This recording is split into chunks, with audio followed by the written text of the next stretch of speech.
15 मार्च को बीएसपी संस्थापक काशीराम की जयंती को मनाया गया। इस मौके पर बीएसपी के कद्दावर और काशीराम के करीबी कई नेताओं ने समाजवादी पार्टी की सदस्यता ले ली और बीएसपी का साथ छोड़ दिया। भले ही मौजूदा वक्त में सपा और बीएसपी में दुश्मनी देखने को मिल रही हो, लेकिन एक वक्त था जब काशीराम और मुलायम सिंह की दोस्ती की चर्चा देश की संसद और यूपी की विधानसभा में होती थी। हर सियासी चर्चा में इस जोड़ी की चर्चा शामिल की जाती थी। आखिर कैसे हुई थी मुलायम सिंह की काशीराम से दोस्ती और फिर क्यों इस दोस्ती में दरार आई, आज हम आपको बताएंगे।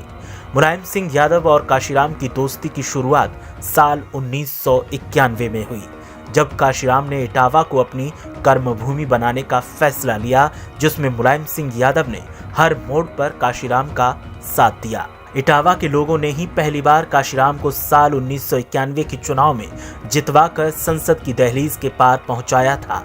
इसी वजह से काशीराम को भी इटावा से खासा लगाव रहा। इटावा लोकसभा क्षेत्र की अनारक्षित सीट पर हुए उस उपचुनाव में बीएसपी प्रत्याशी काशीराम समेत कुल 48 प्रत्याशी मैदान में थे।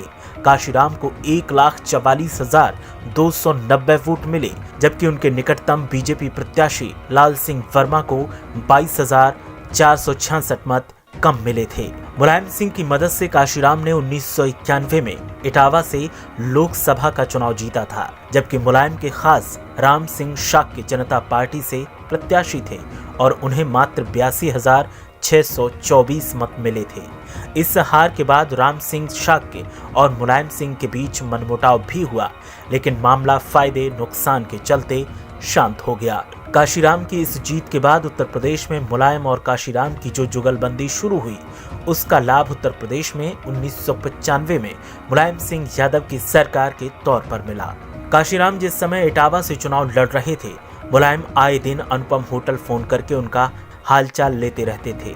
साथ ही होटल मालिक को ये भी दिशा निर्देश देते थे कि काशीराम हमारे मेहमान हैं, उनको किसी भी तरह की कोई कठिनाई नहीं होनी चाहिए। होटल के मालिक रहे बलदेव प्रसाद वर्मा बताते हैं कि चुनाव लड़ने के दौरान काशीराम उनके होटल में करीब 1 महीने रहे थे। वैसे तो होटल के सभी 28 कमरों को 1 महीने तक के लिए बुक करवा लिया गया था, लेकिन काशीराम खुद कमरा नंबर 6 में रुकते थे। 7 नंबर में उनका सामान रखा जाता था। इसी होटल में काशीराम ने अपना चुनाव कार्यालय भी बनाया था। वर्मा बताते हैं कि उस समय मोबाइल फोन की सुविधा नहीं हुआ करती थी और काशीराम के लिए बड़ी संख्या में फोन आते थे, इसलिए काशीराम के लिए एक फोन लाइन उनके कमरे में सीधी डलवा दी गई थी, जिससे वो अपने लोगों के संपर्क में लगातार बने रहते थे। 90 के दशक में उत्तर प्रदेश के अयोध्या में बाबरी मस्जिद के विध्वंस के बाद मिले मुलायम काशीराम, हवा उड़ गए जय श्री राम, बाकी राम झूठे राम, असली राम काशीराम नारा लगा था। इस नारे ने राजनीतिक बिसात में खासा परिवर्तन किया। ये नारा काशीराम के पुराने साथी रहे खादिम अब्बास ने दिया था।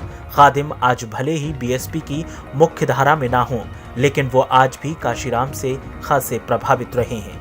इसीलिए बीएसपी से निकाले जाने के बाद आज तक खादिम अब्बास ने किसी भी दल से अपना नाता नहीं जोड़ा। मुलायम सिंह और काशीराम की दोस्ती ऐसी बढ़ी कि 1991 में 47 प्रत्याशियों को हराकर काशीराम इटावा से जीते और मुलायम सिंह ने उनका हर कदम पर साथ दिया।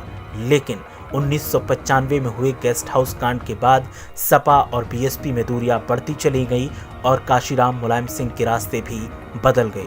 उसके बाद इन दोनों नेताओं को कभी भी साथ नहीं देखा गया और हमेशा इनकी दोस्ती की चर्चा इतिहास के पन्नों में कैद हो गई। आज भी इस दोस्ती की चर्चा सियासी चर्चाओं में शामिल होती है और गाहे बगाहे मिसाल भी दी जाती है। भले ही काशीराम ना हो, मुलायम सिंह यादव आज भी उनको याद करते हैं और पुराने बीएसपी नेताओं में उनका कद क्या रहा, इसकी बानगी लखनऊ में देखने को मिली, जब काशीराम के करीबी नेताओं ने समाजवादी पार्टी का दामन थाम लिया। तो ऐसी थी मुलायम सिंह यादव और काशीराम की दोस्ती। पहला चुनाव मुलायम सिंह की मदद से काशीराम ने जीता और संसद पहुंचे। आगे भी इस तरीके के तमाम किस्सों को जानने के लिए आप हमारे साथ बने रहिए और हमारे चैनल को अगर सब्सक्राइब नहीं किया है तो अभी कर लीजिए। वीडियो को लाइक कीजिए, शेयर कीजिए। ब्यूरो रिपोर्ट, मीडिया हलचल।